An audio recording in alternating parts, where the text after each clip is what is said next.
Hey there, welcome back friends. Today we will code a program where we will write contents into a file. So this would be interesting.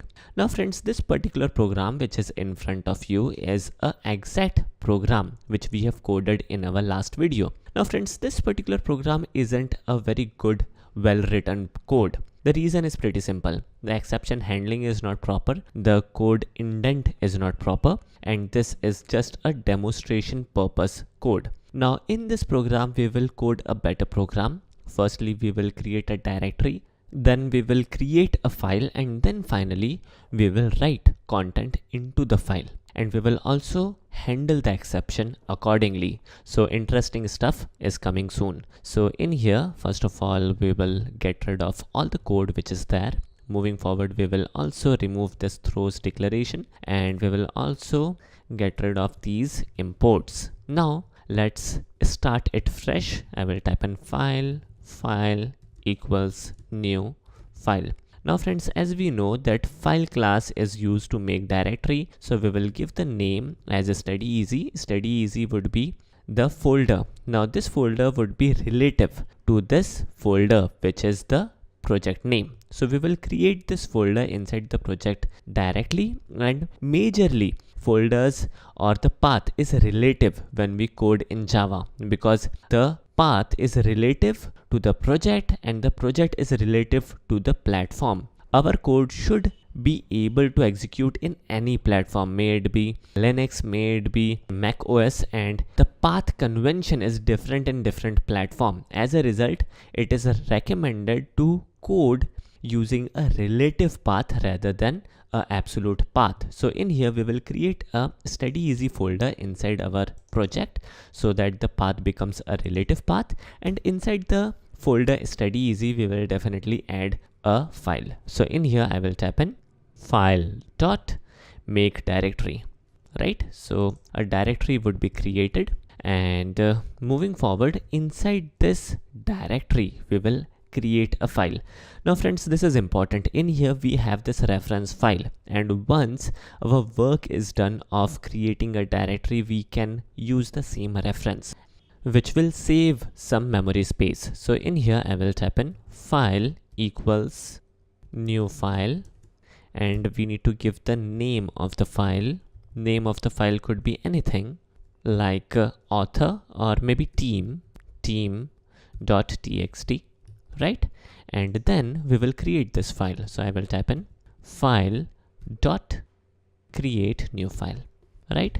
And as soon as we make use of this create new file, we need to handle the exception. So let's make use of try catch, and inside the try block we are trying to create the file. So in here we will add in a statement which would be a sysout statement, file created, and inside this catch block we can type in a statement like error occurred while creating the file.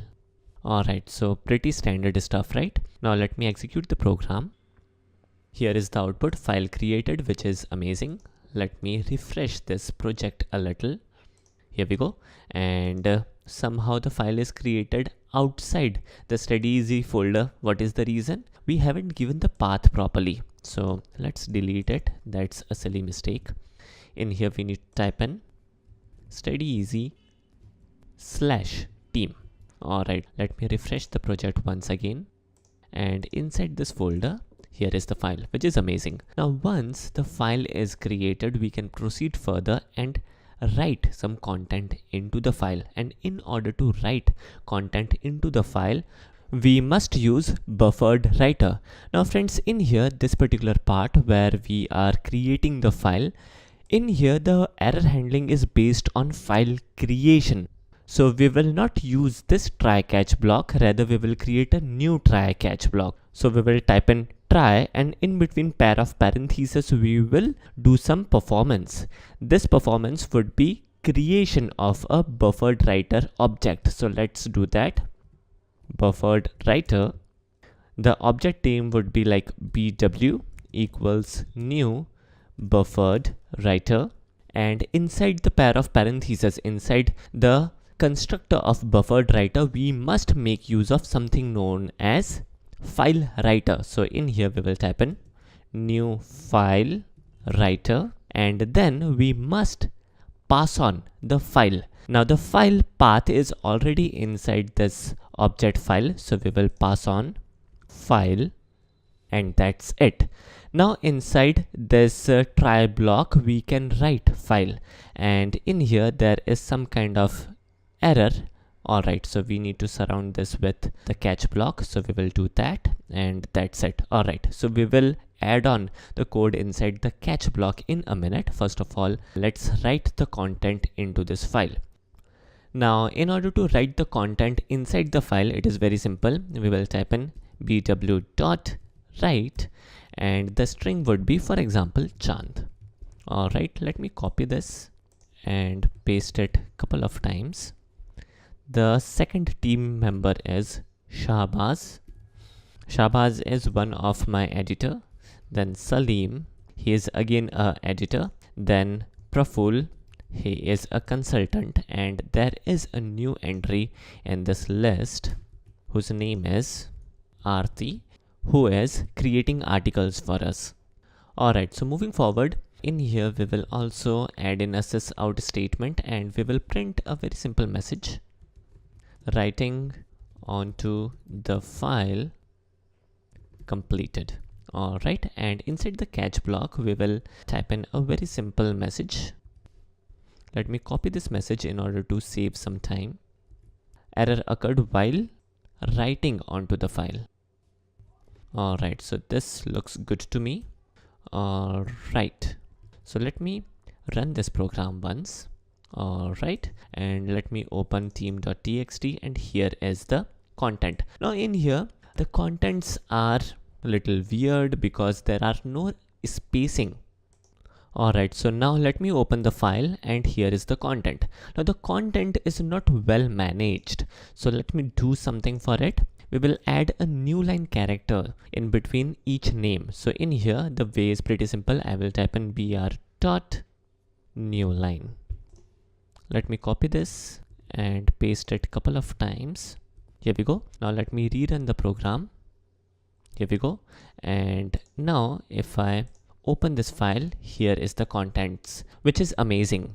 Now friends, there is one more thing. Whenever we make use of this constructor file writer and we pass on only one parameter, the contents of the file would be overwritten. Let me show you what exactly this is. For example, I have added yet another line inside this text file. Now, for example, I rerun this application, then what would be the outcome?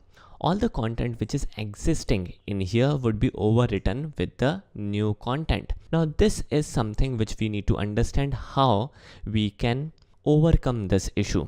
For example, we don't want to overwrite the existing content and we want to append the content into the file. For that, we need to make use of something known as append flag. So this is Java documentation for file writer class. So inside this class, we can check the constructor summary. So in constructor summary, we have multiple version of constructor.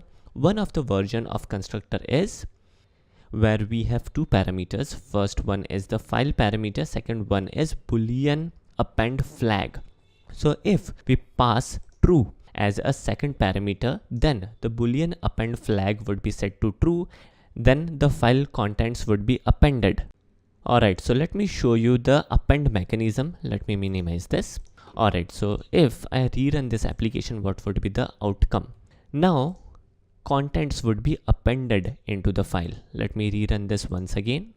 Here we go. So the contents are getting appended. So this is amazing. Now moving forward, let's do one more thing. In here, let's understand one thing. For example, the file which we are passing inside this file writer constructor is not present in that particular path. Then what would be the outcome? The outcome would be a new file would be created, which is amazing. As a result, for example, if we skip making use this try catch block, even then our application will run properly. So in here, let me proceed further and delete this team.txt file.